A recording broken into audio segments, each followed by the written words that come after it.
ஆன்மீகம் முத்தமிழில் புராணம், காவியம், இராமாயணம், மகாபாரதம். தாய் தந்தை, வளர்ப்பு தாய் தந்தை, சுயம்பு தத்தெடுத்து வளர்க்கும் தாய் தந்தை, புராணம் வழி வாழ்வாதாரம் சிசுக்களுக்கு. அது ஆண், பெண், அர்த்தநாதீஸ்வரர். 3 பாலினத்தில் எவராகனும் இருக்கலாம். ஆன்மீகம் முத்தமிழில். புராணம். தாய் தந்தை. சிவன் நெற்றிப்புரியிலிருந்து பிறந்தவர் ஆறுமுகம். பார்வதி சரீரத்திலிருந்து பிறந்தவர் விநாயகர். சிவன் விஷ்ணு கலவியில் பிறந்தவர் ஹரிஹர புத்திரன். விஷ்ணு தொப்புள் கொடியிலிருந்து பிறந்தவர் பிரம்மன். ஆஞ்சநேயர் அஞ்சனா என்ற பெண்ணுக்கும் கேசரி என்ற ஆணுக்கும் கலவையில் பிறந்தவர் ஹனுமன். ராமன், சீதை பிறந்தவர்கள் லவகுஷா. இவர்களுக்கு புராணப்படி இயற்கையில் தாய் தந்தை. வளர்ப்பு தாய், வளர்ப்பு தந்தை. இராமாயணம். விஷ்ணுவின் அவதாரமான உயிரணுக்கள், உயிர் சத்துக்கள் உஷ்ணம் என்ற அக்கினி மூலம் தசரதனுக்கு யாகசாலையில் வெண்ணிற பாயாசமாக. ஆன்மீக முத்தமிழ் மூதாதையர்கள். விஷ்ணுவின் உயிர் அணு உயிர் சத்துக்கள் தசரதன் யாகசாலையில் பெற்று அதன் மூலம் வளர்ப்பு தந்தை தசரதன் வளர்ப்பு தாய் கௌசல்யாவுக்கு கொடுக்க அதன் மூலம் உருவானவர் சாந்தாதேவி ராமன். அதே தசரதன் வளர்ப்பு தந்தை கைகேயி தசரதனின் 2வது மனைவி. யாகசாலை பாயாசத்தை அருந்த அதன் மூலம் பரதன் தசரதன் வளர்ப்பு தந்தை தசரதனின் 3வது மனைவி சுமித்திரை. யாககுண்டத்தில் வந்த பாயாசத்தை சுமித்திரை அறந்த லட்சுமணன் சத்ருக்கன். தந்தை வளர்ப்பு தந்தை தசரதன் ஒருவர். வளர்ப்பு தாய் கௌசல்யா, கைகேயி, சுமித்ரா 3 பேர் சேர்ந்ததுதான் சாந்தாதேவி, ராமன், பரதன், சத்ருக்கன், லட்சுமணன். இவர்கள் வளர்ப்பு தந்தை. தாய். மகாபாரதம். வளர்ப்பு தாய், வளர்ப்பு தந்தை. பாண்டு. வளர்ப்பு தந்தை. பாண்டுவின் முதல் மனைவி குந்தி. பாண்டுவின் 2வது மனைவி மாந்திரி. இவர்களுக்கு வளர்ப்பு தாய் தந்தை என்ற பெயர். எப்படி என்றால், விண் சார்ந்த யமதர்மன் அடிப்படையில் குந்தி பாண்டுவுக்கு பிறந்த முதல் பிள்ளை தர்மன். மலை சார்ந்த இந்திரன் அடிப்படையில் பாண்டு குந்திக்கு பெற்ற 2வது மகன் அர்ஜுனன். வாயு என்ற தன்மையில் பாண்டு குந்திக்கு பிறந்த 3வது பையன்.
அண்டத்தில் கேது என்ற நவக்கிரகங்களில் ஒன்றும் தாய் தந்தையாகவும், கேதுவுக்கு உரிய அஸ்வினி நட்சத்திரம் தாயாகவும் இவர்கள் இருவருக்கும் பிறந்தவர்தான் கேது அஸ்வினி குமாரர்கள்.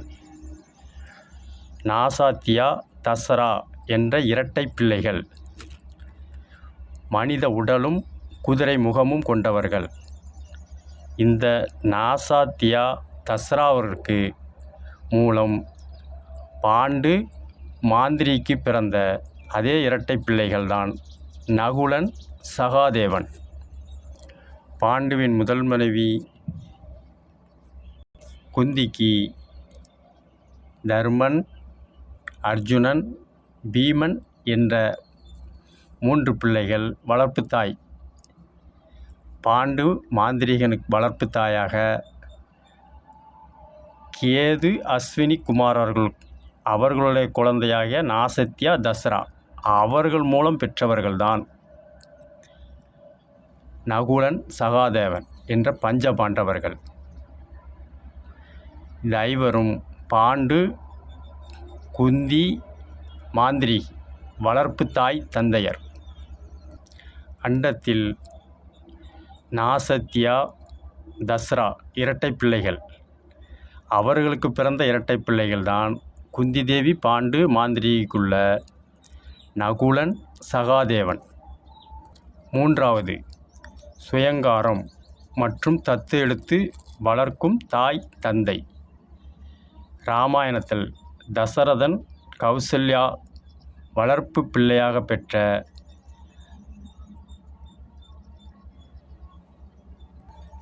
ராமபிரானின் மூத்த சகோதரியான சாந்தாதேவியை தசரதனின் நண்பனான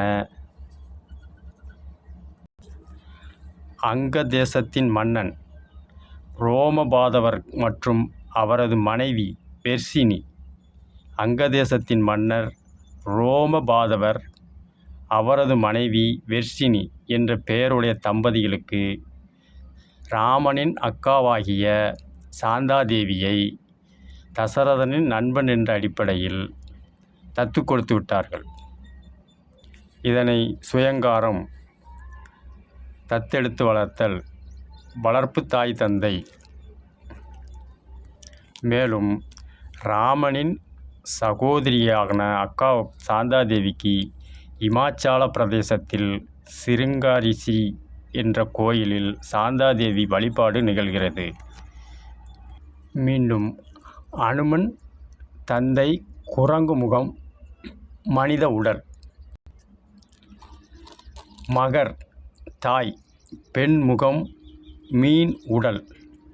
அறியாமல் அனுமன் உஷ்ணத்தின் காரணமாக இலங்கையில் சீதையை தேடி அலையும் தருணத்தில் உஷ்ணத்தின் காரணமாக நதிநீரில் உடல் சுத்தப்படுத்தும் பொழுது உஷ்ண அடிப்படையில் அனுமனுக்கு உயிரணுக்கள் நீரில் கலவ அதனை மகர் என்ற பெண்முகம் மீன் உடல் கொண்ட மீன் நீரின் கசடுகளை உணவாக உட்கொள்ளும் அடிப்படையில் அனுமனின் உயிரணுக்களை, நீரில் உஷ்ணத்தின் மூலம் வெளியேறிய உயிரணுக்களை மகர் என்ற பெண்முகம் மீன் உடல் கொண்ட மீனினம் உணவாக உட்கொள்ளும் பொழுது அதன் மூலம் உருவான சிசு மீன் உடம்பும் குரங்கு முகமும் இணைந்து தாய் மீன், தந்தை அனுமன் என்ற குரங்கு இரண்டும் கலவையில்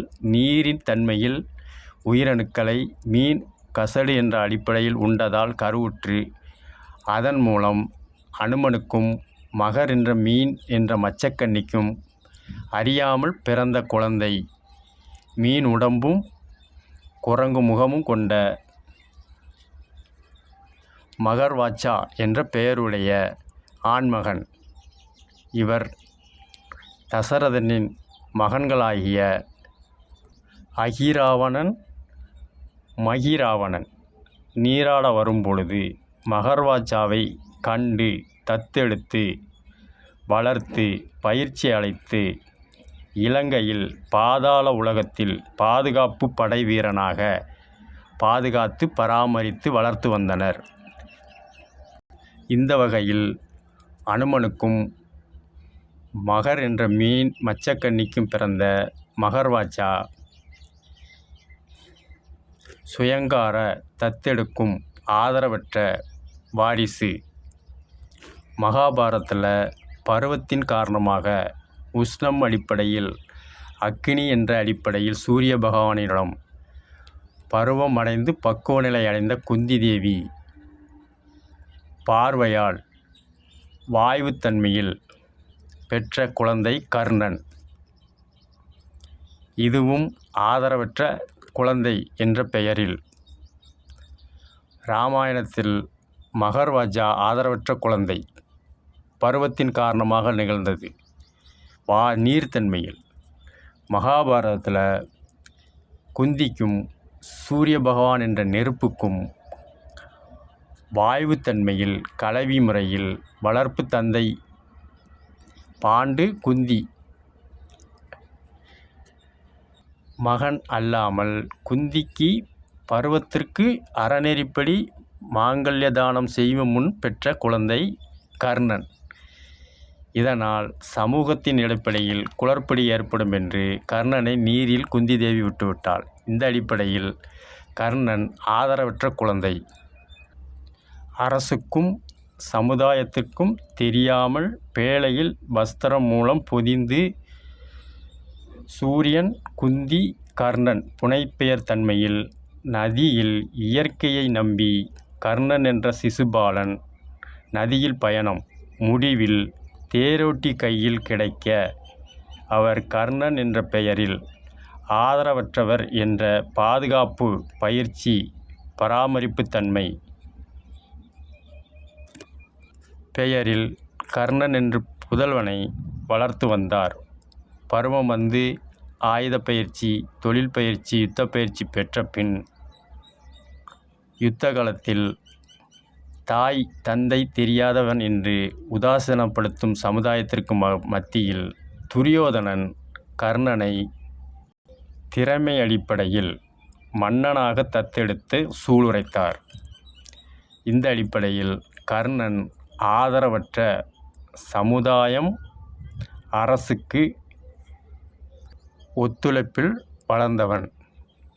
மேலும் மகாபாரதத்தில் வேதவியாசர் யாகம் வளர்க்கும் பொழுது உஷ்ணத்தின் ஜுவாலையின் உடல் ஊடுருவ அதன் மூலம் வேதவியாசர் பிண்டம் என்ற சரீரத்தில் நெருப்பு என்ற அடிப்படையில் ஒவ்வொன்றாக சேர அந்த வழியாக வந்த பருவம் பக்குவம் அடைந்த தேவலோக மங்கை கிரதாசி என்ற பெண் வேதவியாசர் விழியில் தென்பட, அதாவது வேதவியாசர் என்ற ஆண், கிரதாசி என்ற பெண் விழி என்ற அடிப்படையில் சாயலில் மெருகேற விளைவு வேதவியாசர் ஆண் கிரயதாசி பெண்ணை நோக்கி பயணிக்கும் பொழுது கிரயதாசி என்ற பெயருடைய பெண்மை யோக பயிற்சி மூலம் விண்ணை பார்த்தாள். அந்த நேரம் பல எண்ணிக்கை கொண்ட பச்சை கிளிகள் கூட்டம் விண்ணில் பறந்து சென்றது. இதனை சுதாரித்து கொண்ட பெண் கிரயாதர்சி கிரதாசி என்ற பெண் கிளி உருவம் கொண்டு விண்ணில் பறந்த கிளிகளோடு கிளிகளாக இணைந்தார். இதனை வேதவியாசர் தனது யோகத்தன்மையில் கிளியாக மாறிய கிராதாசியை வேதவியாசர் யோகக்கலைத்தன்மையில் விழிகளால் சாயல்களை உற்று நோக்கி பச்சை கிளியாக உருவமாறி உலாவிக் கொண்டிருந்த பெண் கிரதாசி என்ற பருவம் பக்குவம் அடிப்படையில் விழி சேர்த்து வேதவியாசர் என்ற ஆணுக்கும் கிரதாசி என்ற பெண் கிளி வடிவத்தில் உள்ளவருக்கும் நோக்கு பார்வை நோக்கு வர்மம் என்ற கலை அடிப்படையில் கலவி அதன் மூலம் பெற்ற மகன் தாய் கிரதாசி என்ற கிளி உருவம் அடிப்படையில் கிளிமுகமும் வேதவியாசர் மனித உடல் என்ற ஆண் அடிப்படையிலும் கலவையில் தாய்க்குரிய கிளிமுகமும் தந்தைக்குரிய மனித உடலும் கலவையில் வாயுத்தன்மையில் பிறந்தது. அனுமனுக்கும் மகருக்கும் பிறந்தது நீர்த்தன்மையில் கலவையில் உஷ்ணத்தின் தன்மையில். பிறந்தவர் மகர்வாச்சா என்ற மீன் உடம்பும் குரங்கு முகமும். இராமாயணத்தில் மகாபாரதத்தில் வாயுத்தன்மையில் வேதவியாசருக்கும் கிரயாதாசிக்கும் கிளி உருவில் தாய் மனித உருவில் வேதவியாசர் ஆண் கலவையில் பிறந்தவர் கிளிமுகம் கொண்ட சுக பிரம்மரிஷி என்ற ஆண்மகன். இவர் திருவோணம் நட்சத்திரத்தில் பிறந்தார். வாயுத்தன்மையில். புராணம்படி முருகன் பிள்ளையார் தாய் தந்தையர் பார்வதி சிவன். ஐயப்பனுக்கு தாய் தந்தையர் சிவன் விஷ்ணு. பிரம்மனுக்கு தாய் தந்தையர் விஷ்ணு மகாலட்சுமி. அனுமனுக்கு தாய் தந்தையர் அஞ்சனாதேவி கேசரி. லவாகுசாவுக்கு தாய் தந்தையர் ராமன் சீதை. முடியாட்சியில் தசரதன் கௌசல்யா கைகேயி சுமித்ரா. வளர்ப்பு தாய் தந்தை ராமன் சாயாதேவி லட்சுமணன் பரதன் சத்துருக்கன். மகாபாரதத்தில் பாண்டு குந்தி மாந்திரி. வளர்ப்பு தந்தை வளர்ப்பு தாய் தர்மன் அர்ஜுனன் பீமன் நகுலன் சகாதேவன். ஆதரவற்றவர் என்ற அடிப்படையில் ராமனின் சகோதரி கௌசல்யாவுக்கும் தசரதனுக்கும் வளர்ப்பு பிள்ளையாக வந்த சாந்தாதேவி. சுயங்காரம் தத்து கொடுத்த பிள்ளை ராமனின் அக்கா சாந்தாதேவி. அடுத்தது அனுமன் என்ற குரங்கு முகம் உடையவருக்கும் மகர் என்ற பெண்முகம் கொண்ட மச்சக்கன்னிக்கும் பிறந்த மகர்வாச்சா ஆதரவற்ற நிலையில். பருவத்தின் அடிப்படையில் உஷ்ணம் அடிப்படையில் நெருப்பாகிய சூரியனுக்கும் குந்தி தேவி மூலம் பெற்ற சமுதாயம் அரசு ஏற்றுக்கொள்ளப்படாத புறந்தள்ளிய சிசு கர்ணன். இவர் ஆதரவற்றவர் ஒதுக்கப்பட்டவர் என்ற புனைப்பெயரில். வேதவியாசர் மனித உடலும் கிரதாதாசி என்ற கிளிமுகமும் உடைய தாய் வேதவியாசர் பெண் கிரதாதாசி கிளிமுகம் உடைய இருவருக்கும் பிறந்த ஆதரவற்ற சிசு கிளிமுகம் மனித உடல் கலவையில் சுக பிரம்ம ரிஷி ஆதரவற்ற சிசு.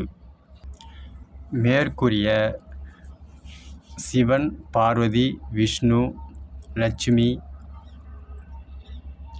ஐயப்பன் முருகன் பிள்ளையார்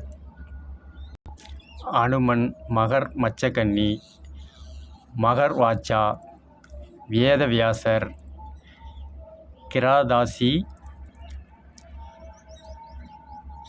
சுக பிரம்ம ரிஷி அடிப்படையில் ஆலயங்களில் பூஜை வழிபாடுகள் அண்டம் வேறு பிண்டம் வேறு என்றாலும் வேற்றுமை அடிப்படையில் பூமி நீர் நிலம் காற்று ஆகாயம் நெருப்பு என்ற பஞ்சபூதங்கள் கலவையில் நம் முன்னோர்கள் அவர்களுக்கு ஏற்பட்ட உணர்வுகளும் உணர்ச்சிகளும் அடுத்த தலைமுறைக்கு ஆன்மீக முத்தமிழர்களுக்கு அவர்களுக்கு ஏற்பட்டது தான் நம் முன்னோர்களுக்கு. அவர்களுக்கு அடுத்தபடியாக நம் தாய் தந்தை தாத்தா பாட்டிக்கு அடுத்ததாக தாய் தந்தையருக்கு அடுத்ததாக நமக்கு அடுத்ததாக பேர பிள்ளைகள் அடுத்ததாக பூட்டன் பூட்டி இதில் மருவி ஆன்மா உடல் தேய்ந்து ஆன்மா வளர்ச்சியுற்று வளர்வது இனக்களவியல் அறநெறி இல்லற துறவற வைத்திய ஆன்மீக முத்தமிழ். ஆன்மீகம் முத்தமிழில் சொன்னால் புரியாது, சொல்லத்தான் புரியும். அந்த அடிப்படையில் இவர்கள் அனைவரும் நம் முன்னோர்கள். இவர்கள் செய்த தவறுகளைத்தான், நன்மைகளைத்தான், தீமைகளைத்தான், சூதுகளைத்தான், கவர்ச்சிகளைத்தான், வேறுபாடுகளைத்தான், வேளாண்மைதான், பாதுகாப்பு, பராமரிப்பு, ஒத்துழைப்பு, உதாசீனப்படுத்துதல், மேம்படுத்துதல் என்ற அடிப்படையில் திட திரவ வாயு தன்மையில் ஆண் பெண் அர்த்தநாதீஸ்வரர் பிணைப்பு கலவியல் முறையில் மீண்டும் மீண்டும் ஆன்மா பிறந்து அதற்குரிய கர்மாக்களை ஆண்டு அனுபவித்து மீண்டும் மீண்டும் ஆன்மா புதிய பரிமாற்றம் பெறும் என்பதையே சூட்சமமாக ஆலயங்களில் மேற்கூறியவர்கள் பெயர்கள் அடிப்படையில் பூஜை புனஸ்கார வழிபாடுகள் பனி மழை காற்று வெயில் என்ற பருவத்தன்மையிலும் இரவு பகல் என்ற அடிப்படையிலும் 60 ஆண்டு 60 நாளிகை 60 பாகை என்ற அடிப்படையில் பூமியில் எந்த அடிப்படையில் தட்பவெப்ப காரணிகள் படுதோ அதற்குரிய பிரதிபலனை ஆண் பெண் அர்த்தநாதீஸ்வரர் ஏற்று அதனை சமச்சீர் செய்தே ஆக வேண்டும் என்பதற்காகவே அந்த ஆன்மாக்களுக்கு புராணப்படி திதி முடியாட்சிப்படி தர்ப்பணம் குடியாட்சிப்படி நினைவஞ்சலி மேற்கூறிய குரங்கு நெருப்பு கிளி பைரவர் மயில் போன்ற அடிப்படையில் குணாதிசயங்கள் அடுத்தடுத்த தலைமுறைக்கும் தொடர்ச்சியாக நிகழும் என்பதை உயிரணு உயிர் சத்துக்கள் தன்மை ஆன்மா விட்டு ஆன்மா சரீரம் மூலம் பிரதிபலிக்கும் என்பதை வழிபாட்டு மூலம் ஆன்மீக முத்தமிழில் வரையறுக்கப்பட்டுள்ளது. ஆன்மீக முத்தமிழ் சொன்னால் புரியாது, சொல்லத்தான் புரியும். ஆன்மீகம் ஒரு வரி செய்தி இல்லை, ஒரு செய்திக்குள் பல தகவல்களை உள்ளடக்கியிருக்கும் ஆன்மீக முத்தமிழில்.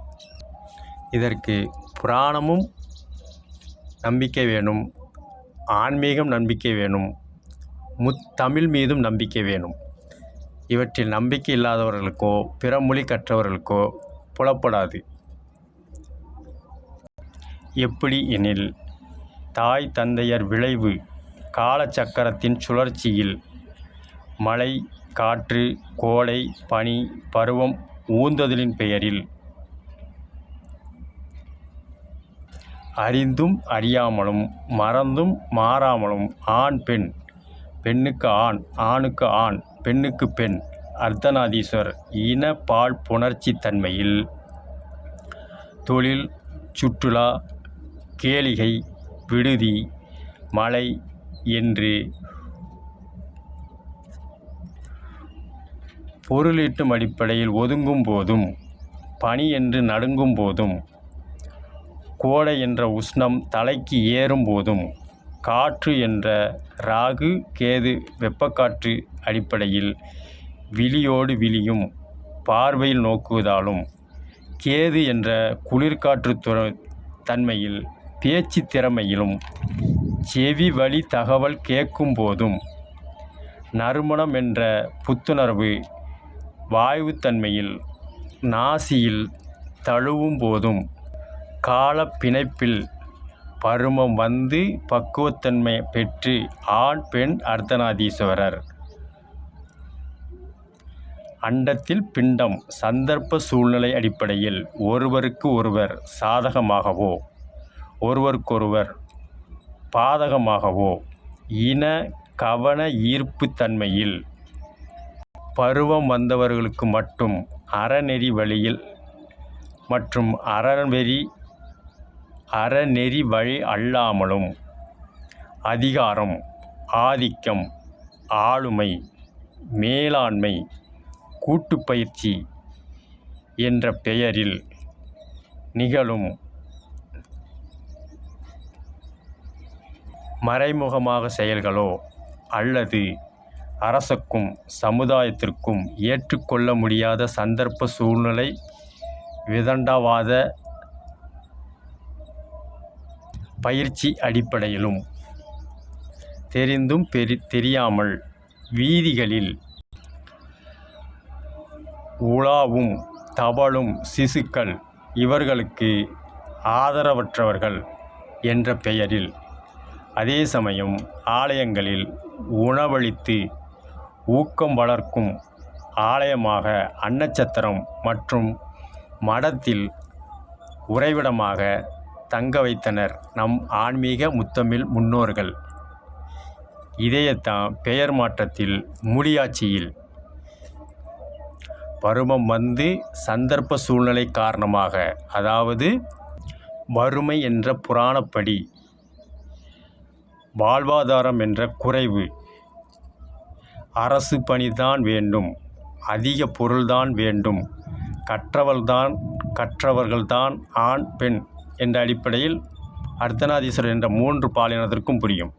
அரசு பணித்தான் வேண்டும், அதிக பொருள்தான் வேண்டும், படித்தவர்கள்தான் கண்டிப்பாக வேண்டும் என்ற முட்டுக்கட்டைக்குள் தனக்குத்தானே சுகமான சுமைகளாக அறநெறி இல்வாழ்வை என்ற இயற்கை பாதையில் நேரலையாக கோடிட்டு தாய் தந்தையர்க்கு வாரிசு என்று தெரிந்தும் ஆனால் சமுதாய அடிப்படையில் ஏற்றுக்கொள்ள முடியாத வகையில் அரசு பணி கிடைக்காமல், கல்வி அறிவு இல்லாமல், அதிக பொருள் இல்லாதமல், அதே சமயம் பருவத்திற்கு வந்து களவியல் தன்மை பெற்றும் முடியாத சூழ்நிலையில் உஷ்ணம், ராகு, கேது என்ற வெப்பக்காட்டினால் ஆண் பெண் அர்த்தநாதீஸ்வரர் தாய் தந்தையர் கட்டுப்பட்டும் சமுதாயத்திற்கு கட்டுப்பட்டும் அறிந்து அறியாமல் செய்யக்கூடிய தவறுகளால் பிறக்கக்கூடிய சிசுக்களை ஆதரவற்றவர்கள். புராணம்படி மகர்வாச்சா கிளிமுகம் கொண்ட சுகர் பிரம்மரிஷி கர்ணன் உயிர்ச்சத்து உயிரணு அடிப்படையில் தவழும் ஆதரவற்றவர்கள். புராணப்படி அன்னச்சத்திரம் மடம் உறைவிடமாக செயல்படுவது ஆன்மீக முத்தமிழ் வழிபாட்டு வைத்தியம் ஆளுமை. இதனையேத்தான் முடியாட்சியில் அனாதைகள், ஆனால் அவர்களுக்கு ஆகாரம் தந்து பயிற்சி வழங்கி ஆசிரமம் திண்ணையில் உறைவிடமாக வைத்தது முடியாட்சியில். இதே செயலைத்தான் குடியாட்சியில் ஒதுக்கப்பட்டவர்கள், புறம் தள்ளப்பட்டவர்கள், அகதிகள், இடம்பெயர்ந்தவர்கள் இந்த அடிப்படையில் சத்துணவு திட்டம், காலை சிற்றுண்டி, நவதானியங்கள் வழங்குதல், முட்டை வழங்குதல், பருப்புகள் வழங்குதல், காப்பகம், மருத்துவம், விடுதி, தொட்டில் குழந்தை என்று மீண்டும் மீண்டும் புராணத்தில் நடந்தது தான் முடியாட்சியில் நடந்தது தான் குடியாட்சியில். பேர் தான் மாறி இருக்கு. நிகழ்வு எல்லாம் நம் முன்னோர்கள் செய்த உயிரணுக்கள் சரீரம் தேய்ந்து ஆன்மாக்கள் வளர்ச்சியுற்று மீண்டும் மீண்டும் அதே கர்ம வினைகளை அனுபவிப்பதற்காக ஆன்மீக முத்தமிழ் வைத்தியம் ஆளுமை. புராணத்தில் ஆதரவற்றவர்கள், முடியாட்சியில் அனாதைகள், குடியாட்சியில் தொட்டில் குழந்தை. பேர் தான் மாறி இருக்க ஒழிய நம் முன்னோர்கள் செய்தது தான் மீண்டும் மீண்டும் பெயர் மாற்றத்தில் உள்ளது. பகவத்கீதையில் சொன்ன மாதிரி மாற்றம் ஒன்று தான் நிரந்தரம். பெயர் மட்டும்தான் மாற்ற முடியாது. செயல்பாடுகள் பூரா நம் முன்னோர்கள் உயிர் சத்து உயிர் அணுக்கள் சுழற்சி முறையில் ஆன்மாக்கள் என்ற அடிப்படையில் மீண்டும் மீண்டும் உலாவுவதால் ஏற்படும் நன்று தீது சூது என்ற அடிப்படையில் தனக்கு ஏற்பட்டது போல் பிறருக்கும் ஏற்படும். அதற்கு அனுசரித்து அரவணைத்து ஆட்கொண்டு கூட்டு குடும்ப முயற்சியில் செயல்பட வேண்டும் என்று அன்றே ஆன்மீக முத்தமிழில் வரையறுக்கப்பட்டுள்ளது. இது மேலோட்டமாக புரியாது. இதற்கு ஆன்மீகத்திலும் நம்பிக்கை வேணும், தமிழ் மீதும் நம்பிக்கை வேணும். பிற மொழி கற்றவர்களுக்கு புரியாது. கூட்டு குடும்பத்தில் நான் செய்த தவறை தான் தனது பிள்ளைகள் செய்யும் என்று நம் தாத்தா பாட்டிகள் தவறுகள் நிகழும்போது அதற்கு ஏற்ற மாதிரி சந்தர்ப்ப சூழ்நிலைகளை சாதகத்தை பாதகமாக்கி, பாதகத்தை சாதகமாக்கி உயிர் சேதம் இல்லாமல் செயல்படுத்துவார்கள். இன்றைய காலகட்டத்தில் கூட்டு குடும்பம் மருவி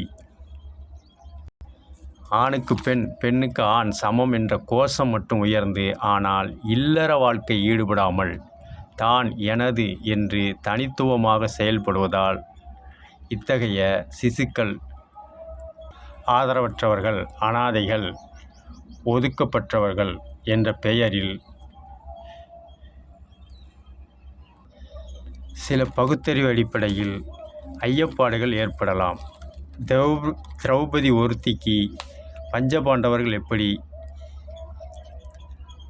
ஒரு பெண்மகளுக்கு 5 ஆண்மகன் எப்படி சாத்தியம் என்றும், இராமாயணத்தில் ஒருவனுக்கு ஒருத்தி, அந்த அடிப்படையில் ராவணன் சீதையை தொடாமல் எப்படி கவர்ந்து சென்றான் என்ற ஐயப்பாடுகள் நிகழும். இதற்கு திரௌபதி என்பவள் அக்னி என்ற நெருப்பில் இருந்து உருவானவள். தர்மன் என்பவன் விண்ணை சார்ந்த யம தர்மராஜனுக்கு மகனாக உள்ளவர்.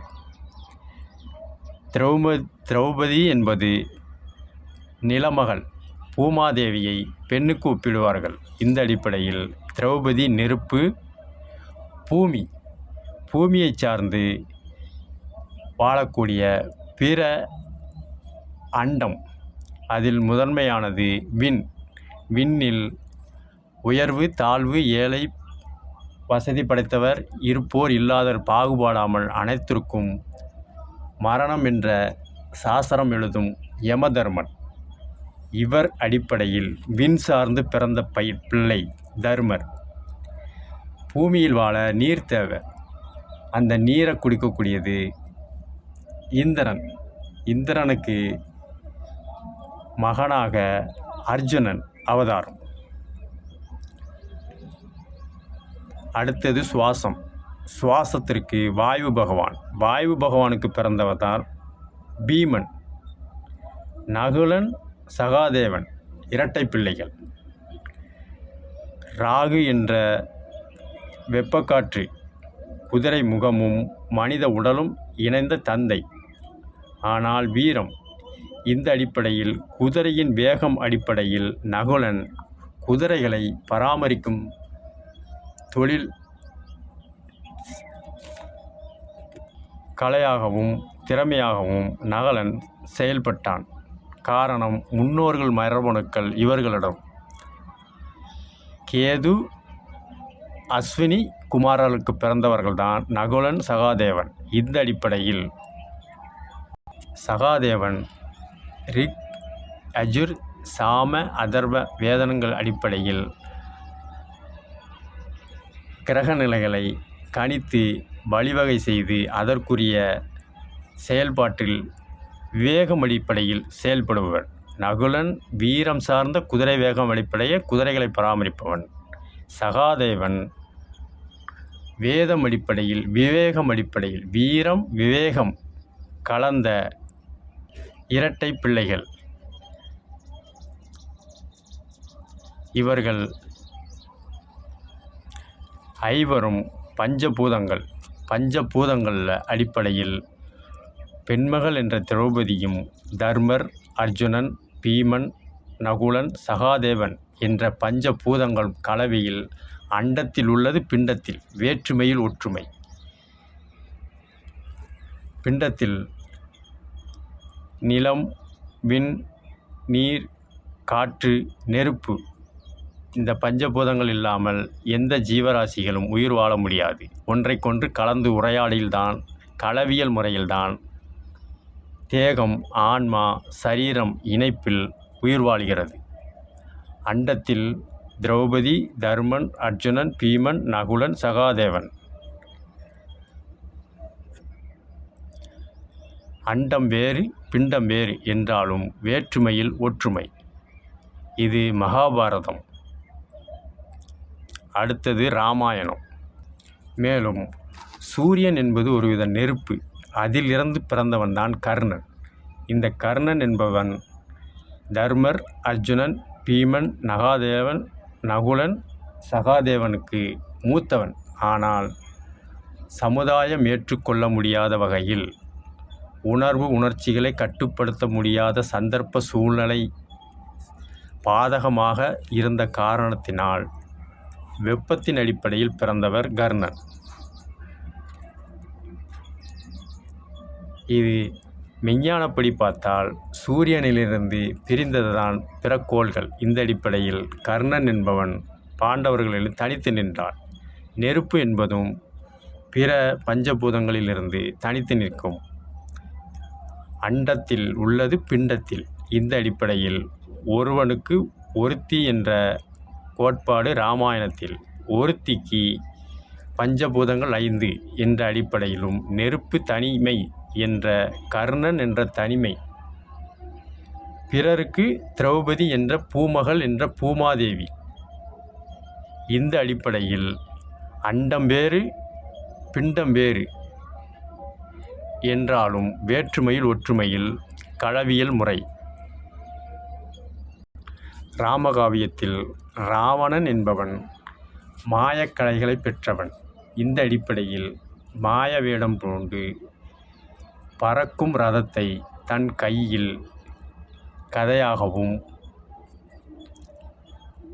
மாயை செய்து சீதையிடம், நான் தென் திசையில் இருந்து வருகிறேன், எனக்கு நீங்கள் இந்த கதையில் அமர்ந்து தென் திசை நோக்கி யாசகம் வழங்க வேண்டும் என்ற கோட்பாடு வைத்தான். இந்த அடிப்படையில் சீதையும் லட்சுமணர் கிழித்த கோட்டை தாண்டி, காரணம் ஆன்மீக முத்தமிழில் இல்லறம் என்பது கிழக்கு திசையை பார்த்து வாசல் இருக்கும். அப்போது கிழக்கு திசையில் இட்டு யாசகம் பெற மாட்டேன், நான் தென் திசையில் இருந்து வருவதால் தென் திசையில் பார்க்க நீங்கள் இருக்கணும், நான் வட திசையை நோக்கி இருப்பேன், எனக்கு யாசகம் தர வேண்டும், ஆகையால் இந்த கதையில் அமர்ந்து எனக்கு யாசகம் இடுகள் என்ற கோட்பாடை வைத்தான். இந்த அடிப்படையில்தான் கதை என்பது இராவணனுடைய மாயத்தேரை மாயத்தன்மையில் உருவமாற்றி அமரச் செய்தான். கதையில் சீதை அமர்ந்த நிலையில், தென் திசையை நோக்கி அமர்ந்த நிலையில், கதை மாயத்தன்மையில் பறக்கும் ரதமாக மாறி கவர்ந்து சென்றான். கடத்தி செல்லவில்லை, இழுத்து செல்லவில்லை. இராவணன் மாயத்தன்மையில். மேலும் ஒரு ஐயப்பாடு ஏற்படலாம். சீதை விவரம் தெரிந்த அரசகுல பெண்தானே, இவள் எப்படி மாய வலையில் விழலாம் என்ற ஒரு கோட்பாடு இருக்கலாம். அதற்கு ஒருவர் யுத்த காலத்திலும் சரி, இல்லறம் சார்ந்த துறவரத்திலும் சில கோட்பாடுகளை அறநெறிப்படி வழிவகைத்து வைத்துள்ளனர்.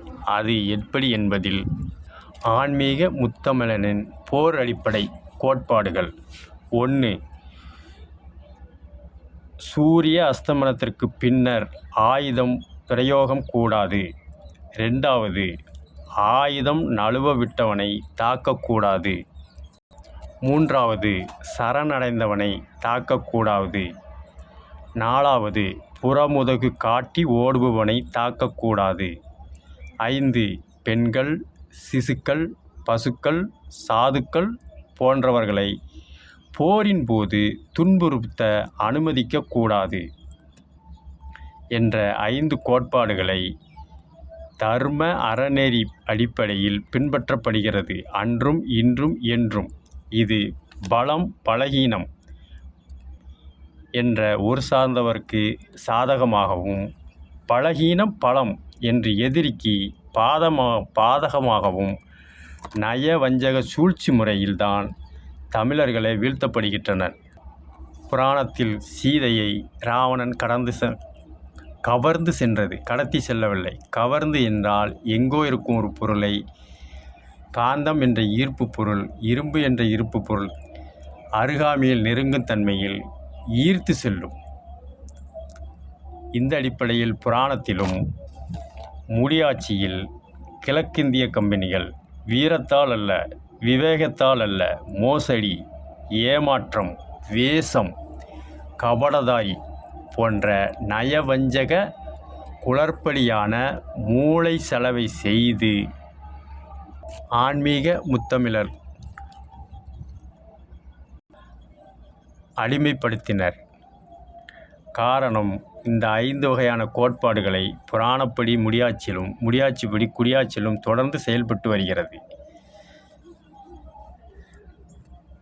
ஆன்மீக முத்தமிழ் சொன்னால் புரியாது, சொல்லத்தான் புரியும். இந்த அடிப்படையில்தான் ராவணன் சீதையை முதல் கோட்பாடுபடி ஆயுதம் நழுவ விட்டவனை தாக்கக்கூடாது. அந்த அடிப்படையில் ராவணன் எந்த ஆயுதமும் கொண்டு வரல.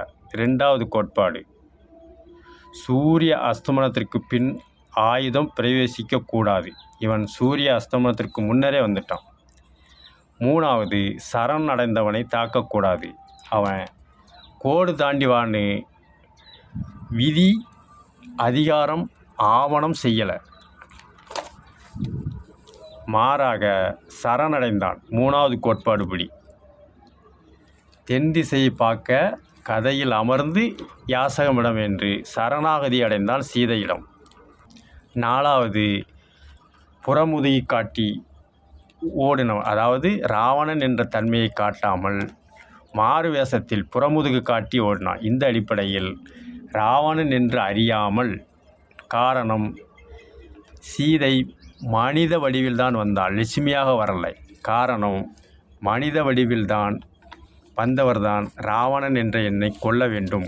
தெய்வங்களோ அசுரர்களோ தேவர்களோ வதம் செய்யக்கூடாது என்ற வரம் பெற்றதனால சீதை பெண் என்ற அடிப்படையில் போர்க்கால கோட்பாடுகளை பெண்ணும் கடைபிடித்தாள் என்பதற்காக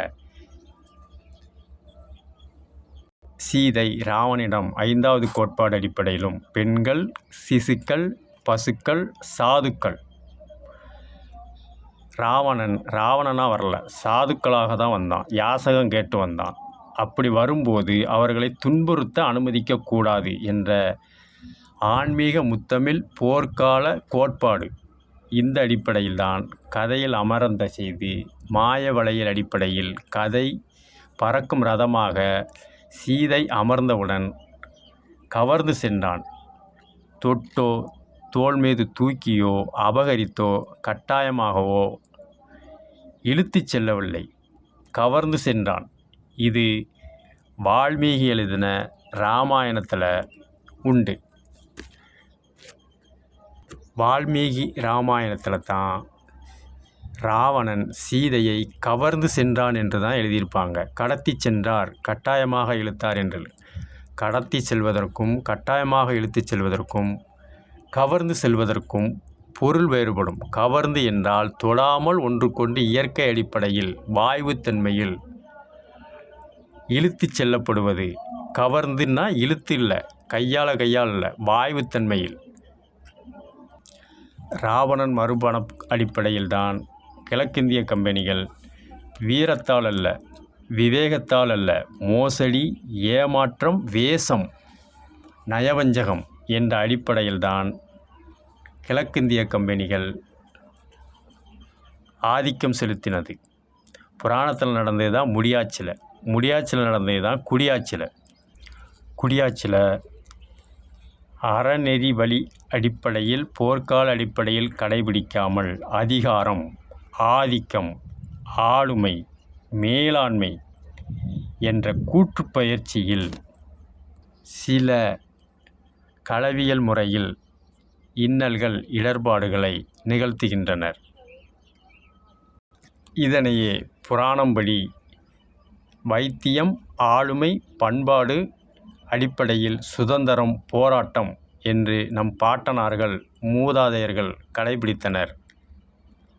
முடியாட்சியில் தாய் தந்தையர் சோறு, உணவு என்ற வறுமை அடிப்படையில் போராட்டம் நடத்தினர். குடியாட்சியில் நாம் கல்விக்காகவும் பின் அதற்குரிய பணி நியமன உத்தரவுக்காகவும் போராட்டம். நமது மகன், மகள், மருமகள், மருமகன் பாட்டன் பூட்டன் பூட்டி உயிரை காக்க வேண்டி சந்தர்ப்ப சூழ்நிலையிலிருந்து வெளியே வர முயற்சி போராட்டம். புராணத்தில் வைத்தியம் ஆளுமை என்ற பண்பாட்டு போராட்டம். முடியாட்சியில் உணவுக்காக நம் தாய் தந்தையர் போராட்டம். குடியாட்சியில் நாம் கல்விக்காகவும் கல்விக்குரிய பணி நியமனத்திற்காகவும் உத்தரவுக்காகவும் போராட்டம். அடுத்த தலைமுறை உயிரை காக்கவும் சந்தர்ப்ப சூழ்நிலையிலிருந்து வெளியே வரவும் முயற்சி போராட்டம். காரணம், அறநெறிப்படி போராட்டங்களில் உள்ள கோட்பாடுகளை கடைபிடிப்பதனால் நமக்கு பலகீனமாக்கி எதிராளிகளுக்கு பலமாக்கி ஆட்சி செய்கின்றனர் சில நபர்கள். ஆன்மீக சொன்னால் புரியாது, சொல்லத்தான் புரியும். ஆன்மீகம் முத்தமிழில் வைத்தியம் ஆளுமை. இது பிறமொழி கற்றவர்களுக்கு புரியாது, புலப்படாது. இந்த அடிப்படையில் வால்மீகி எழுதிய இராமாயணத்தில் ராவணன் சீதையை கவர்ந்து சென்றான் தான் எழுதியிருப்பாங்க. இதிலையும் பொருளீட்டுவதற்காக ராவணன் சீதையை கடத்தி சென்றான் என்று களவியல் பாலியல் முறையில் மூளை சலவை செய்து பொருளீட்டுகின்றனர் தற்காலத்து ஊடகங்கள். ஆத்திச்சூடியில் ஔவை சொன்ன மாதிரி கைவினை கரவேல். தனக்கு தெரியாது என்பதற்காக தெரிந்த விஷயத்தை மறைக்காதே. இதனால் எதிர்கால வரும் சந்ததிகள் உயிர்க்காக போராட வேண்டிய சந்தர்ப்ப சூழ்நிலைக்கு ஊந்தப்படுவார்கள். காரணம், ஆதிக்கம், அதிகாரம், வன்முறை என்ற அடிப்படையில் தமிழ் எழுத்துக்களை மாற்றம் என்ற பெயரில், களவியல் பெயரில் பழமையை மறைத்து புதுமையை புகுத்தி சில நபர்கள் பொருளீட்டுவதால் ஏற்படும் இடர்பாடுகள், இன்னல்கள். ஆன்மீக முத்தமிழ் சொன்னால் புரியாது, சொல்லத்தான் புரியும். இத்தகைய எழுத்து மாற்ற இடர்பாடுகளை முறையடிப்பதற்காகத்தான் பூஜை புனஸ்காரங்கள் மாதம் வருடம் அடிப்படையில் உணவு உறைவிடம் ஆடைகளை மாற்றி வழிபாடுகளை சிறப்புடன் செயல்படுகின்றன. இதனால் அடுத்த தலைமுறைகள் எழுத்துக்கும் புராண வழிபாட்டுக்கும் உள்ள தொடர்பினை அவரவர் யுக்தி அடிப்படையில் கலந்து ஆய்வு செய்து எது தவறான சொல் எது சரியான சொல் என்பதை புலப்படுத்தும். இந்த அடிப்படையில் உருவானதுதான் ஆன்மீக முத்தமிழ் வழிபாட்டு ஆலய வைத்தியம் ஆளுமை. புராணப்படியும் தத்தெடுத்திருக்கிறாங்க, புராணப்படியும் உண்மையான தாய் தந்தை இருக்கிறாங்க, புராணப்படியும் வளர்ப்பு தாய் தந்தை தந்திருக்காங்க. புராணப்படி ஒருவருக்கு சுயங்காரம் எடுக்கவும் தத்துப்பிள்ளையாகவும் போயிருக்காங்க. இதைத்தான் முடியாட்சியில் உள்ளது தான் குடியாட்சியில். பேர் தான் மாறி இருக்க ஒழிய புராணத்தில் நடந்தது தான். இதனை வழிபாட்டு மூலியம் உணர்வதற்காக தான் அன்று என்ற பூஜை வழிபாடு புனஸ்காரங்கள் நிலைத்தப்பட்டதோ அதையே தொடர்ச்சியாக செய்து வருகிறது. சதுர்வேதங்கள் அடிப்படையில். காரணம், நமது மூதாதையர்கள் மரபணுக்கள் உயிரணுக்கள் உயிர் சத்துக்கள் தான். ஆன்மா மீண்டும் உயிர் பெற்று சரீரம் தேயுற்றும் வளர்கிறது. இதற்காக தான் நம் முன்னோர்கள் சாயல் படிப்படியாக புராணத்தில் உள்ளது முடியாட்சியில் உள்ளது குடியாட்சியில். எப்படி என்றால், அனுமனுக்குள்ள குரங்கு முகம், சுகபிரம்மரிஷி என்ற கிளிமுகம், மகர் என்ற மீன், பதஞ்சலி என்ற பாம்பு. இது மேலோட்டமாக சொன்னால் புரியாது. சிலருக்கு பதஞ்சலி என்ற பாம்பும் மனித உடலும் இருக்கும். இந்த அடிப்படையில் அவர்களுக்கு இடுப்புக்கு கீழே கால்கள் வளைஞ்சி நெளிஞ்சி பாம்பு தன்மையில் தான் இருக்கும். சுகபிரம்மரிஷி கிளிமுகம் கொண்டவர். இந்த அடிப்படையில் சிலர் பேசும் பொழுதும் நாசியும் கிளி போலவே இருக்கும். மகர் என்ற மீனுக்கும் அனுமன் என்ற குரங்குக்கும் பிறந்தவர் தான் மகர்வாச்சார். அவருடைய மரபணு தான் தொன்று தொற்று காலத்தில் மருவி ஆன்மாவாக உடல் சரிந்து ஆன்மாவு அடிப்படையில் உயிரணுக்கள் உயிர் சத்துக்கள் ஆண் பெண் அர்த்தநாதீஸ்வரர் கழவியல் முறையில் மீண்டும் பிறக்கும் பொழுது உடம்புக்கு கீழே சில ஆணுக்கோ பெண்ணுக்கோ அர்த்தநாதீஸ்வரருக்கோ மகர்வாச்சா மாதிரி மீன் செதில் போல சிலருக்கு தோள்கள் இருக்கும். ஜடாயு போல மூக்கு கழுகு மூக்கு என்பார்கள். சாம்பவன் போல சில ஆணுக்கும் பெண்ணுக்கும் ரோமங்கள் அதிகமாக இருக்கும். இது இயற்கையாகவே கரடி மாதிரி முடி வளர்க்காம்பாரு அப்படின்னு சொல்லுவாங்க. இது மரபணு உயிர் சத்து கருமுட்டை. நமது மூதாதையர்கள் ஆன்மா அழிவில்லாமல் மாறி மாறி உள்ளம் என்ற குணத்தில் உருவம் பெற்று கரடி என்ற ஜாம்பவன், குரங்கு என்ற மகர்வாச்சா, மகர் என்ற மச்சக்கன்னி, குதிரை என்ற குதிரை முகமும் மனித உடலும் கொண்ட கேது என்ற நவக்கிரகம், அஸ்வினி என்ற நட்சத்திரத்திற்கு பிறந்த நாசத்யா தஸ்ரா என்ற குதிரை முகம் மாதிரி இருக்குது என்று சொல்வார்கள். நரசிம்ம அவதாரம் போல அவனுக்கு பாரு பல்லு சிங்கப்பல்லு என்று அழகாகவும், சிங்கமுகா அசுரன் சூரன் தம்பி முருகன் வதம் செய்த சூர தம்பி சிங்கமுகாசுரன் முகம் கொண்டவனை பாரு, அவன் முகத்தை சிங்கம் மாதிரி வச்சுருக்கான் அப்படிம்பாங்க. பருவம் வந்து அதே சமயம் பொருளாதாரத்தன்மையில் மனம் முடித்து கொடுக்காமல் ஆண்மகளோ பெண்மகளோ அர்த்தநாதீஸ்வரரோ சந்தர்ப்ப சூழ்நிலை சாதகம் பாதகம் அடிப்படையில் அறநெறி இல்லாமல் இல்லற வாழ்க்கையில் தாம்பத்தியம் என்ற இல்லாமல் கலவி முறையில் பிறந்த சூரிய பகவானுக்கும் குந்திக்கும் பிறந்த கர்ணன் போல நினைவு அலை இனச்சேர்ப்பு. இவர்களை பார்த்து சொல்லுவார்கள், என்ன மாதிரியும் குழந்தை இல்லை, அவளை மாதிரியும் குழந்தை இல்லை, யாரோ போல இருக்காங்க. இது நினைவலை அடிப்படையில் பிறக்கக்கூடிய சிசுக்கள். சுகபிரம்மரிஷி மரபணுக்கள். வாயுத்தன்மையில் பிறக்கும் ஆதரவற்ற சிசுக்கள். வாமன அவதாரம் போல் குள்ளத்தன்மையில் பிறக்கும் ஆண் பெண் அர்த்தநாதீஸ்வரர் மரபணு உயிர்ச்சத்து குணாதிசயங்கள் கொண்ட சிசுக்கள். பலராமன் ஏற்கலப்பை கொண்டு விவசாயம் செய்ததனால் விவசாயம் சார்ந்து திறமை படைத்த சிசுக்கள். சிவனின் வேர்வையில் பிறந்த வேர்வை புத்திரன். பிள்ளையாரின் துணைவியான சித்தி புத்தி. சித்தி என்றால் இயற்கையாகவே எல்லோருக்கும் புத்தி அறிவு என்றே இருந்தாலும் இயற்கை அடிப்படையில் அண்டம் பிண்டம் வேற்றுமையில் ஒற்றுமை என்பதை ஞானத்தால் உணர்வதே சித்தி. புத்தி என்பது அறிவு எல்லாருக்கும் இருக்கும். இந்த அடிப்படையில் பிறந்த குழந்தைகள் தான் சித்தி புத்தி என்ற விநாயகர் வழிபாட்டில் உள்ள இரு தம்பதியர்கள்.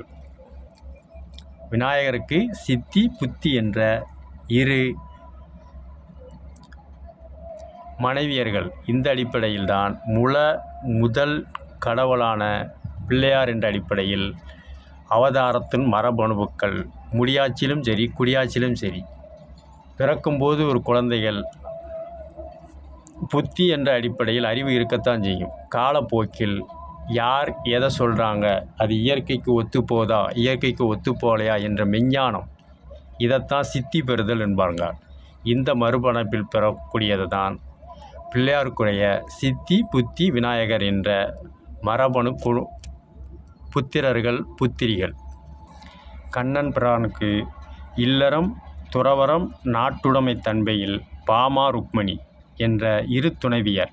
இந்த அடிப்படையில் ஒரு தாய் தந்தையருக்கு குழந்தைகள் பிறக்கும்போது சில குழந்தைகள் நாட்டுப்பற்று உள்ளதாகவும், சில குழந்தைகள் சேவை செய்யும் அடிப்படையிலும், சில குழந்தைகள் துறவறம் செல்லவும், சில குழந்தைகள் இல்லறம் என்றும் பாகுபடும். இது கண்ணன் போல் இல்லறம், துறவறம், நாட்டுத்தன்மையில் பாமா ருக்மணி என்ற பெண் அடிப்படையில் உருவான சிசுக்கள்.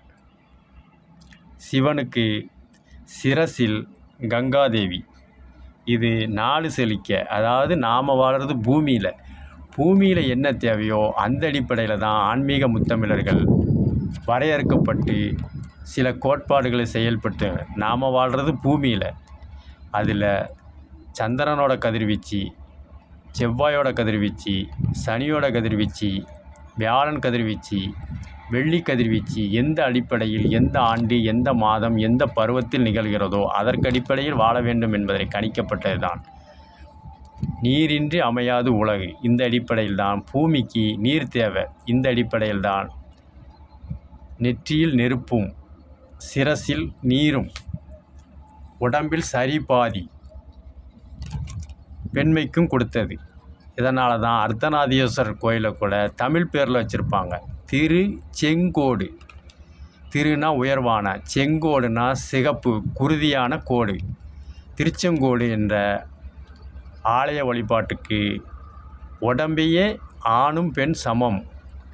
ஆணுக்குள்ள குணாதிசயங்களுக்கு பெண்ணுக்கும் உண்டு, பெண்ணுக்குள்ள குணாதிசயங்கள் ஆணுக்கும் உண்டு, அர்த்தநாதீஸ்வருக்கும் உண்டு என்ற கோட்பாட்டை உணர்த்தவே மத்தியில் குருதி கலப்பினங்கள்.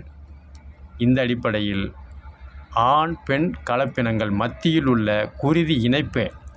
திரு உயர்வான, செங்குன்னா குருதி, கோடு என்றால் இரண்டை இணைக்கக்கூடியது. இந்த அடிப்படையில் தான் அர்த்தநாதீஸ்வரர் வழிபாட்டு அடிப்படையில் திருச்செங்கோடு என்று பேரை கூட ஆன்மீக முத்தமிழில் வைத்திருக்கிறாங்க. இந்த அடிப்படையில் கங்காதேவி நிலத்துக்கு, பூமிக்கு தேவையான நீர் இருந்தால் மட்டும் போராது. அதே சமயம் வேளாண்மை செழிக்க வேண்டும். இதற்காக குலமகள் என்ற பார்வதி என்ற மணப்பெண்ணை மணந்தது.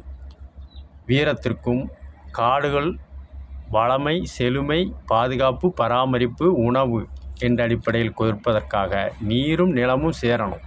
இதற்காக தலையில் கங்காதேவி என்ற நீர், மனம் சார்ந்த குலம் சார்ந்த பார்வதி, 2 மனைவியர்கள் சிவனுக்கு. அவர்கள் உயிர்ச்சத்து உயிரணுக்கள் அடிப்படையில் தான் மனம் சார்ந்த திறமை படைத்த ஆண் பெண் அர்த்தநாதீஸ்வரர், நீர்வளம் சார்ந்த திறமை படைத்த ஆண் பெண் அர்த்தநாதீஸ்வரர் தனது சந்ததிகளை விருத்தி செய்யவும், வளர்ச்சியடையவும், மேம்படுத்தவும் முறைப்படி தேவர்களை விடுதலை செய்து தேவேந்திரன் மகளான தெய்வ யானையை மணந்தது முருகன் அடிப்படையில். அறநெறிப்படி இல்லற வாழ்க்கை கண்டிப்பாக கூட்டு குடும்பமாக வாழ வேண்டும் என்பதை உணர்த்துவதற்காகவே முருகன் தெய்வ யானை திருமணம். அதே அடிப்படையில் இல்லறத்தில் பிணி ஏற்படும் போது வைத்தியம் செய்வதற்கு வனம் சார்ந்த தாவர வகைகளும், தேன்களும், திணைகளும் உணவே மருந்து என்ற அடிப்படையில் செயல்படுகிறது. இந்த அடிப்படையில் வள்ளி என்ப பெண் குறத்தி பெண்ணாக கலப்பு மனம், இல்லறவாசியாக முருகன் தெய்வானை மனம். பிணி ஏற்பட்டால் அதனை சமம் செய்வதற்கும் தாவரம் சார்ந்த குறத்தி மகள் என்ற வள்ளி திருமணம். இந்த அடிப்படையில் தான் வனத்தில் வாழ்வதற்கு வைத்திய முறைகளை கற்றுணர்ந்து வரும் சந்ததிகளுக்கு அடுத்தடுத்து சிறப்பாக செயல்படும் மரபணு வள்ளி என்ற குறத்தி என்ற வனம் சார்ந்த மரபணுவும், இல்லறத்தில் எப்படி வாழ வேண்டும் என்ற தெய்வயானை என்ற முருகன் தெய்வயானை வள்ளி திருமணம். போர்க்கால அடிப்படையில் காவல் தெய்வமான சங்கிலி பூதத்தார், பட்டவராயன், சின்னத்தம்பி, சுடலை மாடன், வனப்பேச்சி, துர்காதேவி, அட்டகாளி 8 பேர், இல்லறம் காக்கும் மகாலட்சுமி, வனம் காக்கும் மூதேவி என்ற கழுதை வாகனம் கொண்ட காளி அவதாரம். இவர்கள் மரபணுக்கள் தான் மீண்டும் மீண்டும் சரீரம் அழிந்து ஆன்மா அடிப்படையில் மீண்டும் மீண்டும் வளர்ச்சி, மேம்படுத்துதல், பாதுகாப்பு, பராமரிப்பு. புராணத்தில் நடந்தது தான் முடியாட்சியில் நடந்தது தான் குடியாட்சியில். இந்த அடிப்படையில் தான் தாவரங்கள் ஒட்டுண்ணி, விலங்குகள் ஒட்டுண்ணி, பறவைகள் ஒட்டுண்ணி, நீர்வாழ்வன ஒட்டுண்ணி, பூ, காய், கனி, கீரை, தானியம் என்ற அடிப்படையில் கலப்பின முறையில் ஓர் இனத்தோடு இன்னொரு இனத்தை கலவினைப்படுத்தி புராணத்தில் சொன்ன அடிப்படையில் சிவன், கங்கா, பார்வதி, விஷ்ணு, சிவன், அர்த்தநாதீஸ்வரர், முருகன், வள்ளி தெய்வானை, கண்ணன், பாமா, ருக்மணி என்ற களவியல் அடிப்படையில் இனவிருத்தி, மேம்படுத்துதல், பாதுகாத்தல், பராமரித்தல். ஆன்மீகத்தில் உள்ளது தான் முடியாட்சியில் உள்ளது தான் குடியாட்சியில். ஆன்மீக முத்தமிழ் வைத்தியம். ஆன்மீகம் சொன்னால் புரியாது, சொல்லத்தான் புரியும். இந்த அடிப்படையில் தான் ஆன்மீக முத்தமிழர்கள் எவருக்கும் யாருக்கும் தெரிவிக்கும் வகையில் முதலில் முன்னுரை, அடுத்தது பொருள், அடுத்தது விளக்க உரை, அடுத்தது முடிவுரை என்று எழுதியிருப்பார்கள். இதில் முன்னுரையை மட்டும் படிச்சுக்கிட்டு இதில் தவறு நடக்கு அப்படின்னு சிலர் வாதம் பண்ணலாம். பொருள் மட்டும் படிச்சுக்கிட்டு இதில் தவறு இருக்கும்பாங்க. முடிவுரையை மட்டும் படிச்சுக்கிட்டு தவறு இருப்பாங்க. முன்னுரை, பொருள், முடிவுரை இந்த மூணை மட்டும் மூளை செலவில் ஆங்கிலத்தில் பிரெயின் வாஷ் என்ற அடிப்படையில் கலவை செய்து பேச்சு சுதந்திரம் கொடுத்து கிழக்கிந்திய கம்பெனி இன்னும் எழுத்து சுதந்திரத்தை பறிச்சிருக்கிறாங்க. ஆனால் அதே ஆன்மீக முத்தமிழில் முன்னுரை, பொருள், அடுத்தது விளக்க உரைன்னு ஒன்று இருக்கும். அதை யாரும் படிக்கவும் மாட்டாங்க, கேட்கவும் மாட்டாங்க. மேற்கூறிய அடிப்படையில் இவ்வளோ விளக்க உரைகளும் சொன்னால் தான் எதனால் சொன்னாங்க, ஏன் சொன்னாங்கன்னு புரியும். இதை யாரும் சொல்ல மாட்டாங்க. முன்னுரையில் அவங்கள தப்பாக பேசியிருக்கான், பொருள் உரையில் இப்படி தப்பாக பேசியிருக்கான், முடிவுரையில் இப்படி தப்பாக பேசியிருக்கான் என்று விளக்குறையை யாரும் விளக்க மாட்டாங்க. இந்த அடிப்படையில் தான் ஆன்மீகத்தில் புராண அடிப்படையில் திதி, முடியாட்சியில் தர்ப்பணம், குடியாட்சியில் நினைவஞ்சலி. நம் முன்னோர்களுக்கு கிளிமுகம் கொண்ட சுகபிரமசி, வானர முகம் கொண்ட ஜாம்பவான் முகம் கொண்ட கரடி, மான் முகம் கொண்ட மாரீசன், குதிரை முகம் கொண்ட கேது, அஸ்வினி புத்திரர்கள், அவர்கள் பெயர்கள் அடுத்தடுத்து வரும் தலைமுறைகளுக்கு தெரியாது. இதற்காக ஒருவருக்கு தெரிந்த தகவல் இன்னொருவருக்கு தெரியாது. ஒருவருக்கு இருந்த திறமை மற்றொருவருக்கு இருக்காது. அதற்காக ஒட்டுமொத்தமாக அவர்கள் தலைமுறைக்கும் அந்த ஆன்மாவை திருப்திப்படுத்துவதற்காக திதி, தர்ப்பணம், நினைவஞ்சலியில் எள்ளும் தண்ணி இறைக்கும்போது சொல்லக்கூடிய தர்ப்பண மந்திரம் ஆன்மீக முத்தமிழில் எம் தாய், அதாவது என் தாயின்னு கூட சொல்ல மாட்டாங்க, எம் தாய் எந்த ஆண்மகனுடன் களமுற்று அல்லது களவிற்று அல்லது எம்மை நம்மை வித்திட்டாலோ விளைவித்தாலோ அந்த தாய் அந்த தந்தைக்கு பித்ரு என்ற பிண்டம் மூலம் அண்டம் சார்ந்த பூவுலகில் இணையட்டும், சேரட்டும், இந்த எள்ளும் தண்ணியும் தந்து அருளட்டும் என்று சுவாகா என்று சொல்வார்கள். சுவாகா என்றால் தந்து அருளட்டும் என்பார்கள். காரணம், நம் முன்னோர்களுக்கு மரபணு அடிப்படையில் தான் தொன்று தொற்று உயிர் அணுக்களும் உயிர் சத்துக்களும் வளர்ச்சி, மேம்படுத்துதல், பாதுகாத்தல், பராமரிப்பல், திறமை, விழிப்புணர்வு என்ற அடிப்படையில் அடுத்த தலைமுறைகளுக்கு சொல்லுவது தான் அவர்களுக்கு நன்றி கடனாக எம் தாய் எந்த ஆண்மகனுடன் களமுற்று அல்லது களவி எம்மை அல்லது நம்மை வித்திட்டாலோ விளைவித்தாலோ அந்த தாய்க்கும் அந்த தந்தைக்கும் இந்த பிண்டம் மூலம் பித்ரு என்ற ஆன்மாவுக்கு சேரட்டும், பூவுலகில் இணையட்டும் என்று திதி தர்ப்பணம் கொடுக்கும்போது உபதேசிக்கும் ஆன்மீக முத்தமிழ் வைத்தியம் ஆளுமை. இது ஆன்மீகத்திலும் நம்பிக்கை வேணும், தமிழ் மீது நம்பிக்கை வேணும். பிற மொழி கற்றவருக்கு புரியாது. ஏற்கனவே சொன்ன மாதிரி முன்னுரையும் படிக்க மாட்டாங்க, விளக்க உரையை படிக்காமல் முன்னுரையில் உள்ள குற்றத்தை மட்டும் சொல்லுவாங்க. அடுத்தது சிலர் பொருளுரையில் உள்ள குற்றத்தை மட்டும் சொல்லுவாங்க, பிறர் முடிவுரையில் உள்ள குற்றத்தை சொல்லுவாங்க. காரணம், இந்த விளக்க உரையை சொல்லிட்டா அதில் உள்ள நன்று தீது சூது பருவத்தின் ஏற்படும் மாற்றங்கள், பருவ கோளாறுகள், சந்தர்ப்ப சூழ்நிலையால் ஏற்பட்ட இன்னல்கள் இடர்பாடுகள் தெளிவுபடும். இதை சொல்லிட்டா அவர்கள் பொருளீட்ட முடியாதுன்னு கிழக்கிந்திய கம்பெனிகள் பேச்சு சுதந்திரம் கொடுத்து எழுத்து சுதந்திரத்தை பறிச்சுக்கிட்டாங்க. இந்த அடிப்படையில் தான் பித்ருக்களுக்கு, ஆன்மாக்களுக்கு புராணப்படி திதி, முடியாட்சிப்படி தர்ப்பணம், குடியாட்சிப்படி நினைவஞ்சலி வழங்கப்படுகிறது.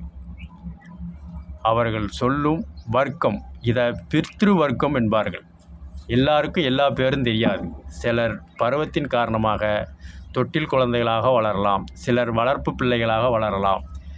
பிற பெற்ற தாய் தந்தையர் யார் என்று தெரியாமலே அருகாமையில் இருந்து சந்தர்ப்ப சூழ்நிலையினால் ஆதிக்கம், அதிகாரம், வன்முறை என்ற அடிப்படையில் வளரலாம். அவர்களுக்கும் திறமை இருக்கும். அந்த திறமையை தந்த அந்தந்த தாய் தந்தையருக்கு அந்தந்த திதி அடிப்படையில் அமாவாசை அன்று தர்ப்பணம், திதி, நினைவஞ்சலி கொடுக்கும்பொழுது உபசரிக்கும் மந்திரம் பிதா தந்தை, பிதா மகர் தந்தையின் அப்பா, பிரபிதா மகர் பாட்டனாருக்கு அப்பா, பிதா மகி தந்தைக்கு அம்மா, பிதா மகி தகப்பனாருக்கு அம்மா, பிரபிதா மகி தாத்தாவுக்கு அம்மா, மாதா மகர் அம்மாவின் அப்பா, மாது பிதா மகர் பாட்டனாருக்கு அப்பா, மாது பிரபிதா மகர் தாய் பாட்டனாருக்கு பாட்டனார், மாதா மகி அம்மாவின் அம்மா, மாது பிதாமகி தாய் பாட்டனாருக்கு அம்மா, மாது பிரபிதா மகி அம்மாவின் பாட்டனாருக்கு பாட்டி. இவர்களுக்கு போய் சேரட்டும் என்ற அடிப்படையில் எள்ளும் தண்ணீரும் தர்ப்பணம் கொடுப்பார்கள். இதனை இயற்தமிழில் சொல்லணும்னா, கெட்டுப்போகும் பாலுக்கு உள் கெடாத நெய்யுண்டு, அதுபோல அழியும் சரீரத்துக்கு உள் அழியாத ஆன்மா உண்டு. அதற்குத்தான் பித்ரு பிண்ட தர்ப்பணம்.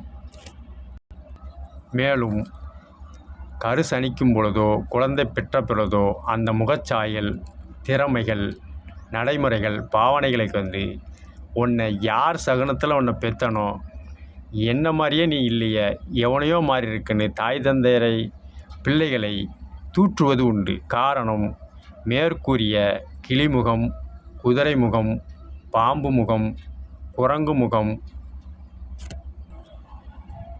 பூமி, நீர், நிலம், விண், காற்று, நெருப்பு என்ற கலவையில் மாறி மாறி மாறி மாறி ஆன்மாக்கள் பால் கெட்டு போனாலும் அதில் நெய் கெட்டு போகாது. அதுபோல் சரீரம் அழிஞ்சாலும் ஆன்மா அழியாது. அதற்கு நாங்கள் தர்ப்பணம் செய்கிறோம். என்னை அழித்த, உலகுக்கு அழித்த, உலகுக்கு தந்த என் முன்னோர்களுக்கு அவர்கள் வழி நடப்பேன். அவர்கள் வழி நடக்க எனக்குள் ஆன்மாவாக செயல்படும் நன்றி கடனாக பித்ரு பிண்டம் தர்ப்பணம் என்று உச்சரிக்கும் ஆன்மீக முத்தமிழ் வைத்தியம் திதி தர்ப்பண நினைவஞ்சலி. ஆன்மீக முத்தமிழ் சொன்னால் புரியாது, சொல்ல சொல்லத்தான் புரியும். இந்த விளக்கோரையை சொல்லாமல் ஏன் தாய் இவங்களுடைய போனாங்க அப்படின்னு உங்களை தப்பாக பேசுகிறாங்க, அதுக்கு நீங்கள் திதி கொடுக்குங்களே என்று சில பகுத்தறிவாளர்கள் சொல்வார்கள். காரணம், அவர்களிடம் ஏன் உங்களுக்கு கிளிமூக்கு இருக்குது, ஏன் கரடி மாதிரி முடி வளர்ந்துருக்குன்னு கேட்டிங்கன்னா அதுக்கு தகுந்த பதில் சொல்ல மாட்டாங்க. காரணம், நம் முன்னோர்களுக்குள்ள உயிரணுக்கள் உயிர் சத்துக்கள் நமக்கும் ஆன்மா மூலம் மாறி மாறி வளர்கிறது. அவர்களுக்கு நன்றி கடனாகத்தான் வழிபாடு செய்கிறோம். நம் மூதாதையரை வழிபடுவதற்கு பிற மொழி கற்றவர்கள் பொருளீட்டுவதற்காக மூளை செலவு செய்து இடர்பாடுகளையும் இன்னல்களையும் தவிர்க்க கட்டாயப்படுத்துதல். இதனைத்தான் தவறுகளை திருத்திக் கொள்வது ஆன்மீகம். காரணம், சந்தர்ப்ப சூழ்நிலையினால் விபத்துனாலையும் ஆண்மகனோ பெண்மகளோ இறக்க நேரிடும். இதை சமம் செய்யலாம் என்று மறுமணம், களவியல் மனம், கலப்பு மனம், வாயுத்தன்மையிலும் நீர்த்தன்மையிலும் திடத்தன்மையிலும் புராணத்தில் நடந்தது தான் முடியாச்சில் நடந்தது தான் குடியாச்சில். பேரை மட்டும்தான் மாறியிருக்காங்க. இதுலேயும் பொருள் ஈற்றுவதற்கு முன்னோர்கள் செஞ்சது நடைமுறைக்கு ஒத்துக்காது என்று குடியாச்சியில் செயற்கை முறை கருவூட்டல். அது எங்கேருந்து வந்துன்னு விளக்கம் கேட்டிங்கன்னா சொல்ல மாட்டாங்க. நாங்கள் தான் அதுவும் இன்னொரு ஆண்மகனுடைய இன்னொரு பெண்மகளுடைய உயிர் சத்துக்களை புராணத்தில் சொன்னபடி வாயுத்தன்மையிலும் திரவத்தன்மையிலையும் திடத்தன்மையிலையும் களமுறச் செய்து சிசுக்களை உருவாக்கலாம் என்று புராணத்தில் உள்ள ஆன்மீக வைத்தியம். பொருள் இல்லாமல் சொன்னதை, வழிபாட்டில் சொன்னதை இவர்கள் மொழி மாற்றம் எழுத்து மாற்றம் என்று அழித்து கிழக்கிந்திய கம்பெனிகள் பேச்சு சுதந்திரம் கொடுத்து எழுத்து சுதந்திரத்தை பறித்து செயற்கை முறை கருவூட்டல் என்று பொருளீட்டி வருகிறார்கள். ஆன்மீக முத்தமிழ் சொன்னால் புரியாது, சொல்லத்தான் புரியும். மேலும் ஆபாசம், பாலியல் வன்முறை, ஆடை அலங்கார, ஆங்கிலத்தில் மேக்கப் இறைவனின் கண்டுபிடிப்பு கிடையாது. இறைவன் அனைத்து உயிர்களையும் ஆடையின்றிதான் படைத்தான். இறைவன் சிசுக்களை தந்தான். ஆபாசம் என்பது பொருளிட்டோரின் கண்டுபிடிப்பு, இறைவனின் கண்டுபிடிப்பு கிடையாது. காரணம், ஆபாசம் என்ற முத்திரையில் மொழி மாற்றத்தில் குளறுபடி செய்து பொருளீட்டும் பேச்சு சுதந்திரம் கொடுத்து எழுத்து சுதந்திரத்தில் பொருளீட்டும் கிழக்கிந்திய கம்பெனிகள் மூளை செலவை செய்து பொருளீட்டுகின்றன. சிசுக்களை படைக்கும் பொழுது இறைவன் ஆடையின்றி தான் படைத்தான். அதற்கு பின்னுதான் ஆபாசம் என்ற வார்த்தை வந்தது. ஆபாசம் என்பது இறைவனோட கண்டுபிடிப்பு இல்லை, மனிதனோட கண்டுபிடிப்பு. ஆபாசம் என்று இறைவன் படைத்திருந்தால் ஆடையோடு தான் ஆண் பெண் அர்த்தநாரீஸ்வரரை படைச்சிருக்கணும். ஆடையின்றி பிறந்தாள். காரணம், இதன் மூலம் மூளை செலவை செய்து, அதாவது ஆங்கிலத்தில் பிரெயின் வாஷ் செய்து, முன்னுரையும் சொல்லாமல் பொருளுரை என்னன்னு தெரியாமல் முடிவுரையும் தெரியாமல் மூடி மறைச்சி பொருளீட்டுறது. இதற்குரிய விளக்க உரை என்னன்னு கேட்டால் அதற்குரிய தவறுகள் அவர்களே சொல்ல மாட்டார்கள். கேட்டால் அவன் சொன்னான்னு அடுத்தவரையும் அவன் சொன்னான்னு அடுத்தவரையும் சொல்லுவாங்க. இயற்கைக்கும் பகுத்தறிவுக்கும் அண்டத்துக்கும் பிண்டத்துக்கும் ஒத்துப்போகாத எதையும் நம்பாதே என்று தான் இறைவன் அன்றே ஆடையின்றி சிசுக்களை படைத்தான். இதற்கு ஆன்மீகத்தில் நம்பிக்கை வேணும், முத்தமிழ் மீது நம்பிக்கை வேணும். பிற மொழி கற்றவர்களுக்கு புலப்படாது. காரணம், அவர்கள் குறிக்கோள் பொருளீட்டுவது. மனிதன் சிந்தித்தால் தான் பொருளாதாரம் உயராது என்ற மறைமுக கோட்பாடு அடிப்படையில் பேச்சு சுதந்திரம் கொடுத்து எழுத்து சுதந்திரத்தில் இன்னும் பொருளீட்டிகிட்டு தான் இருக்காங்க.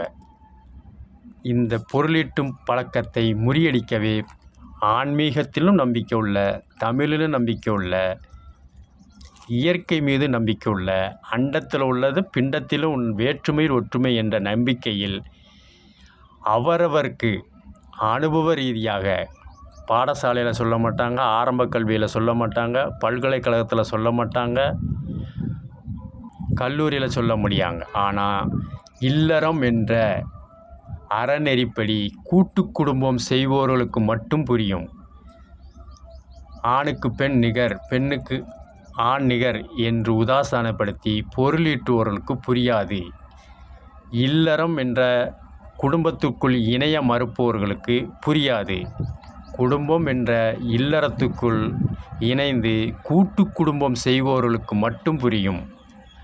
காரணம், இயற்கையாகவே இயற்கை நமக்கு அனுபவம் என்ற அடிப்படையில் ஆகாயம், நிலம், காற்று, நெருப்பு, நீர் என்ற அடிப்படையில் இயற்கையாகவே வைத்தியம் தந்துள்ளது.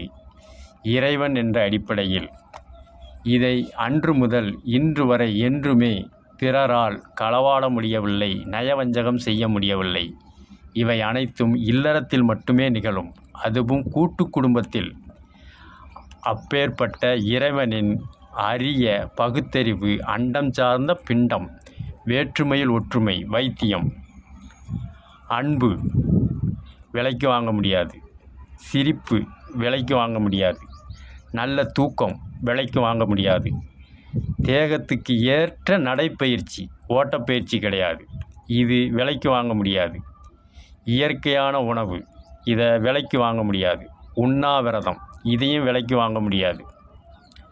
சூரியன் சந்திரன் கதிர்வீச்சு, ஊடுருவும் தாவரம், பூ, பிஞ்சி, காய், கனி, இலை என்ற கீரை வகை, கிழங்கு என்ற வகை, வனத்தில் திகழும் காற்று,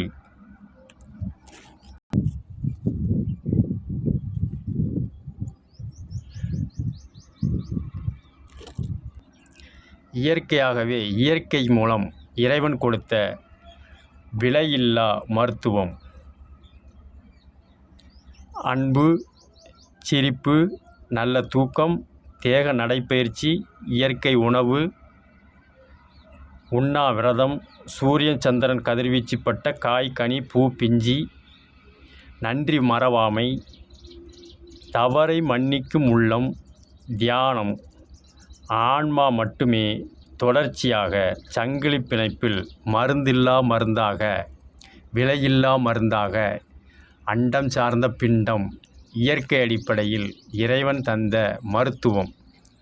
இவைகள் அனைத்தையும் விலை கொடுத்து வாழ முடியாது, வாங்க முடியாது. காரணம், ஆண் பெண் அர்த்தநாதீஸ்வரர் ஒருவருக்கொருவர் விட்டு கொடுத்தும் கூட்டு குடும்பம் என்ற இல்லறத்தில் மட்டுமே பெற முடியும். இதனால் உடலும் உள்ளமும் ஆரோக்கியமும் புத்துணர்வும் பெறும். இத்தகையதான் அன்பு, சிரிப்பு, நல்ல தூக்கம், தேக நடைப்பயிற்சி, இயற்கை உணவு, உண்ணாவிரதம், சூரியன் சந்திரன் மூலம் காடுகளில் விளையும் உணவுகள், நன்றி மறவாமை, தவறை மன்னிக்கும் உள்ளம், தியானம், ஆன்மாவை தர்ப்பணம் செய்தல், இவை அனைத்தும் மருந்தில்லா மருத்துவம். இயற்கை, அண்டம் என்ற இயற்கை, இறைவன் என்ற இயற்கை, பிண்டம் என்ற ஆண் பெண் அர்த்தநாதீஸ்வரருக்கு தாவரம், ஊர்வன, நீர்நில வாழ்வன, பட்சிகள், வனவிலங்குகள், மானிடர்கள் அனைவருக்கும் சமத்துவம் என்ற அடிப்படையில் உயர்வு தாழ்வில்லாமல் வழங்குவது ஆன்மீக முத்தமிழ் வைத்தியம். இது தமிழ் மீது நம்பிக்கை வேணும், ஆன்மீகத்தில் நம்பிக்கை வேணும். இயற்கைக்கு இது ஒத்து போகிறமா, எதிர்காலத்துக்கு நிகழ்காலத்துக்கு எதிர்காலத்துக்கும் ஒத்து போகுதா, ஆண் பெண் அர்த்தநாதீஸ்வரருக்கு ஒத்து போகுதா, திட திரவ வாயுத்தன்மையில் ஒத்து போகுதா, இடம் பொருள் ஏவல் தன்மையில் ஒத்துப்போகுதா என்ற 4 கோட்பாடுகளையும் கற்று உணர்ந்த அனுபவ படிப்பு மட்டுமே உணர்த்துமே தவிர, தான் எனது என்று கல்யாணம் பண்ணாமல், திருமணம் பண்ணாமல் பொருளீட்டுவோர்களுக்கு வயோதிக பருவத்தில் கற்றுத்தரும் அனுபவ பாடம். இது இளமை பருவம் உள்ளவர்களுக்கு புரியாது. 40 வயதுக்கு முதிர்ச்சி அடைந்த ஆண் பெண் அர்த்தநாதீஸ்வரருக்கு புரியும். ஆன்மீக முத்தமிழ் சொன்னால் புரியாது, சொல்லத்தான் புரியும். இதை தந்த முன்னோர்களுக்குத்தான் நாம் கொடுக்கும் தர்ப்பணம். எமது தாய் எந்த ஆண்மகனுடன் களமுற்று கலவி எம்மை வித்திட்டாலோ விளைவித்தாலோ அந்த தாய்க்கும் அந்த தந்தைக்கும் பித்ரு என்ற பிண்டம் மூலம் இந்த அக்கினி என்ற சூரிய கதிர்வீச்சு மூலம் நீர் என்ற நிலம் சார்ந்த வாயுத்தன்மையில் எள்ளும் தண்ணியும் தர்ப்பணம் செய்கிறேன் என்று பூவுலகில் தர்ப்பணம் செய்வார்கள். இது இரவு பகல் என்ற அடிப்படையில் சூரிய கதிர்வீச்சு மூலியமும் நிலம் என்ற அடிப்படையில் நீர் ஆவியாகி மலை மேகமாக மாறும். மலை மேகமாக ஆகி எந்தெந்த அடிப்படையில் ஆன்மா எந்தெந்த செயல்பாடுகள் இருக்கிறதோ அவர்களிடம் சமர்ப்பிக்கும். அதாவது தந்து அருளும் பூவுலகில் இருந்து விண்ணுலகுக்கு சென்று வாயுத்தன்மையில் ஆன்மாவுக்கு அர்ப்பணிப்பதே தர்ப்பணம். ஆன்மீக முத்தமிழ் சொன்னால் புரியாது, சொல்லத்தான் புரியும். ஆன்மீக முத்தமிழன் பறவை, பச்சினம், மீனனங்களை கூட குரலை கூட தமிழ் மொழி அடிப்படையில் பிணைக்கப்பட்டுள்ளதாம். இதை இயற்கையாகவே